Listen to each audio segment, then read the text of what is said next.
যে ঐক্যের মাধ্যমে ফ্যাসিবাদের পতন হয়েছে সেই ঐক্য বজায় রাখতে হবে বলে জানিয়েছেন জাতীয় ঐক্যমত্য কমিশনের সহসভাপতি অধ্যাপক আলী রিয়াজ। সকালে জাতীয় সংসদের এলডি হলে কমিশনের সঙ্গে গণসংহতি আন্দোলনের বৈঠকে একথা বলেন তিনি। বৈঠকটি সকাল 10টায় শুরু হয়ে এইমাত্র শেষ হয়েছে। দ্রুত সময়ের মধ্যে জুলাই সনদ তৈরি হবে বলে আশাবাদ জানান অধ্যাপক আলী রিয়াজ।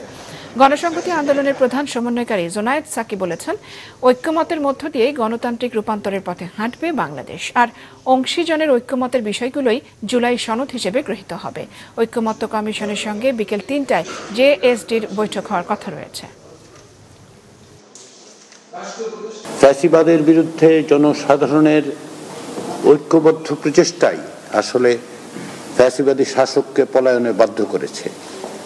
এই ঐক্য বজায় রেখে এই ঐক্যের যে মূল চেতনা সেটাকে ধারণ করে আমাদেরকে অগ্রসর হতে হবে। যারা আসলে বাংলাদেশে একটি গণতান্ত্রিক রাষ্ট্র, জবাবদিহিতামূলক রাষ্ট্র, সকলের অংশগ্রহণমূলক একটি রাষ্ট্র, নাগরিকের অধিকার নিশ্চিত করার মতো একটি রাষ্ট্র যারা প্রতিষ্ঠার চেষ্টা করেছেন, তাদের সকলের কাছে আমাদের দায়।